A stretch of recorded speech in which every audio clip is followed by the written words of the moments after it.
Hey, Heroes of Lore, welcome back to the channel. My name is of course Ray. Today we're going to take an in-depth look at trading in AQWorlds. If you're watching this video, you're probably in the loop with what's about to happen to AQW. Almost 10 years after releasing, our beloved Flash browser game is going to see the biggest transformation and update we've ever experienced. A downloadable client probably from Steam, 60 FPS with graphical options, and the server rewrites many super features to release alongside that.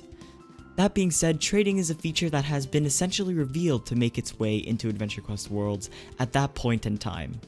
Hence bringing me to this video. The focus question in today's video is going to be, is trading good or bad for the future of AQW? Without further ado, let's dive into this in 3, 2, 1.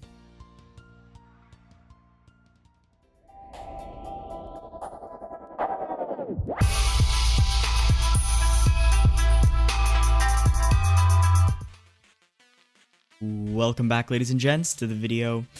I want to interject by saying this is a discussion-based video.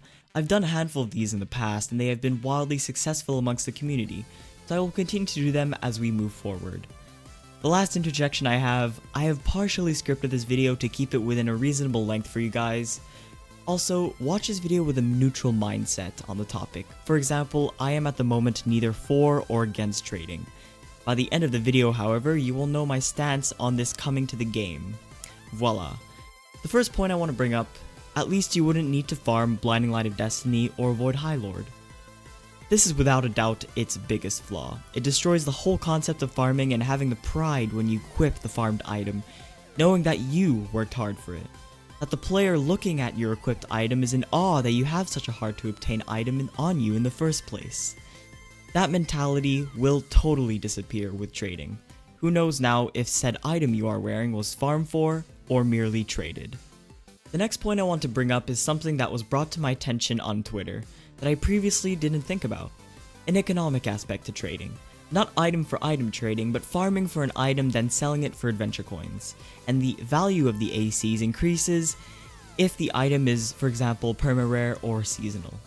Personally, I'm heavily against this, but again, I'm not going to be biased just yet.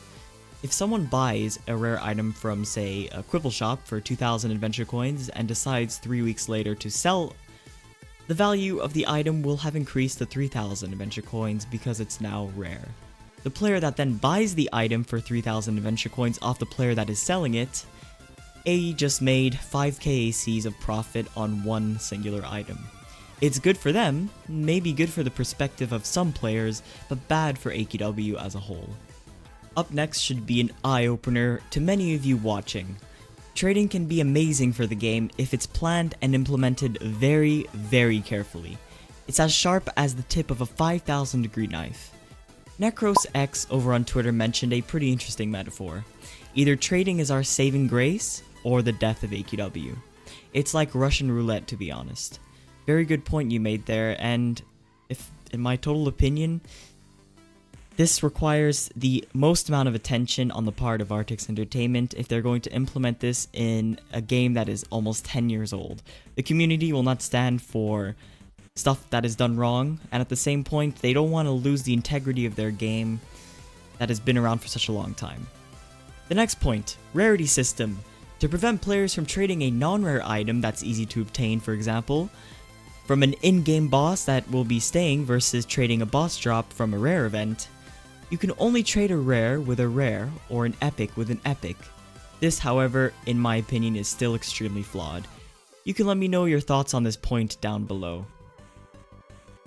Rare item versus rare item, epic versus epic, that should be the basis of it. You can't trade an epic with a rare.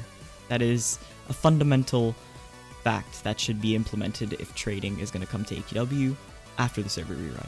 Renegade over on Twitter mentioned, and I quote, "I'm definitely against trading in AQW. I've always said they'd either implement trading and it'd fuck with the game and ruin it, or they'd have to change the game so much that it'd be a different game entirely, or they'd have a trading system that'd be gimped until it's pointless." End quote. An important point he brings up. To implement trading would require so much tailoring to the game that we already know that it will end up being an entirely different game because of one new feature. The definition of game-changing, ladies and gentlemen. Renegade's channel will be linked down below for you to check out. The next point is a big one. Tradable tags. Thanks Kirinchikato Uchiha for bringing this up on Twitter. Items like Void HIGHLORD that are heavy grind, anything that is farmable boss drops should not be tradable. Tradable tags should feature only rare shop items from Quibble or monthly featured shops. These are items that can only be bought with gold or adventure coins and not farmed for. This items alone should have the tradable tag. If this requirement is met for trading in AQW, personally I will be fully for trading, and no objections on my part. So items that are bought with ACs and gold within shops that you cannot farm for should be tradable items, whether they're rare or not rare. That should be the full extent to it, nothing more. Anything that is a grind should not appear as a tradable item. That is the biggest point in this video, so if you're going to draw something out of this video, this should be it. Tradable tags for specific items that you can buy in shops with in-game currency only. Again, you can let me know your thoughts on this down below. Are you for or against this specific point? That was the final major point. Now for a couple of side bonus points. Someone on Twitter mentioned, you'll be spammed with wanna trade instead of anyone have extra adventure coins. When trading comes out, oh no. Oh no. When trading comes out and I go to Yogar and people are just asking wanna trade, that is one of my biggest fears. It sounds scary, I'm scared. Someone else over on Twitter who is for trading says, honestly, I am for trading so I can buy Void HIGHLORD for 10k ACs. That is a major no-no, buddy. Dorf AE mentioned on Twitter, and this will be the last one, I'm definitely against trading in AQWorlds. I mean, come on, it will destroy the whole dynamic of the game if you can just buy items like the Blinding Light of Destiny or Sepulture's Doom Knight armor for a couple of thousand of adventure coins. We mentioned this in an earlier point, and it sums up the flaw of trading in AQW to the book. I hope this video was informative and made you think a little more about what trading could do to AQW, for better or for worse. Thanks for watching, take care of yourselves, battle on, and have a great day.